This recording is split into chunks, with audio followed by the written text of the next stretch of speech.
أعوذ بالله من الشيطان الرجيم بسم الله الرحمن الرحيم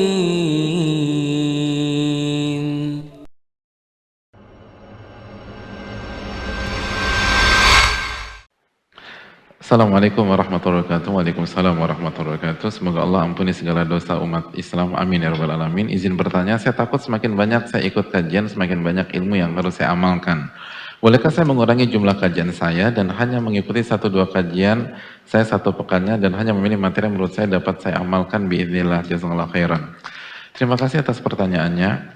Adapun bolehkah mengurangi jumlah kajian? Jawabannya tergantung karena porsi orang itu beda-beda. Qul kullun ya'malu ala syakilati. Allah berfirman, katakanlah setiap orang hendaknya beramal sesuai dengan kotaknya masing-masing. Kita tahu hadits Abdullah bin Mas'ud dalam Sahih Bukhari, beliau mengisi kajian di sebuah lingkungan, sebuah komunitas seminggu sekali di hari Kamis. Lalu mereka minta nambah, kata Abdullah bin Mas'ud, enggak. Begitulah Nabi SAW menerapkan konsepnya agar tidak jenuh dan bosan. Jadi seminggu sekali di riwayat tersebut. Tapi pertanyaannya, apakah harus seminggu sekali? Jawabannya juga enggak. Dijelaskan Al-Hafidz Ibnu Hajar rahimahullah bahwa yang dimaksud adalah porsinya tepat dan cukup. Dan porsi itu subjektif. Porsi itu nisbi, subjektif, beda-beda. Bisa jadi buat si A cukup, buat si B tidak cukup. Kita tahu bersama sebagian ulama itu 12 kajian sehari. Sebagaimana Al-Imam An-Nawawi rahimahullah ta'ala. Atau santri-santri atau ustadz-ustadz kita yang belajar di pendidikan formal dulu, itu sehari 5 kajian atau 5 hisas, 5 materi atau 5 jam pelajaran setiap hari. Belum lagi ditambah mungkin ada kajian sore atau kajian malam. Kenapa? Karena memang mereka akan menyelami dan menjadi spesialis di ilmu tersebut. Jadi setiap orang tuh beda-beda, nggak bisa disamakan. Nah coba kita lihat diri kita.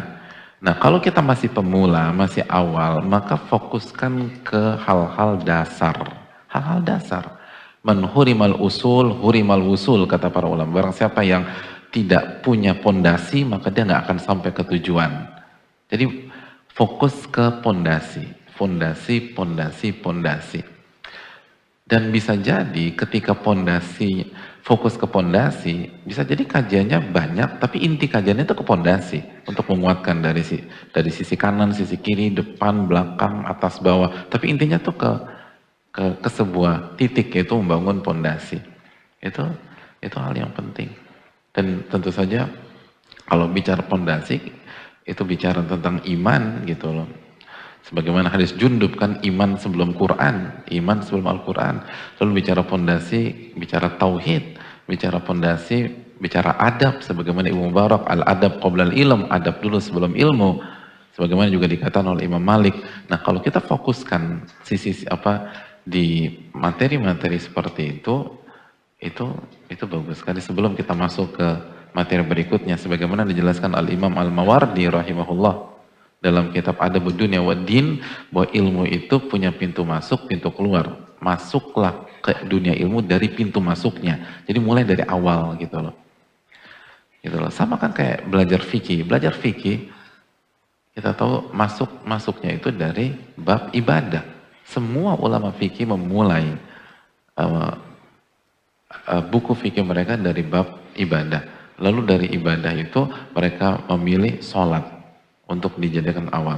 Lalu sholat, syarat-syarat sholat, dan mayoritas ulama fikih memulai dalam bab taharah. Jadi sangat sistematis, nggak ngasal gitu loh. Ulama fikih langsung muamalat aja, atau langsung bab nikah aja, langsung bab haji aja, atau langsung bab puasa aja. Enggak. Kalau kita lihat itu kurikulum mereka tuh clear, jelas.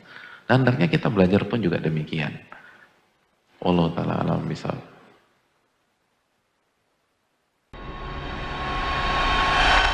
أعوذ بالله من الشيطان الرجيم بسم الله الرحمن الرحيم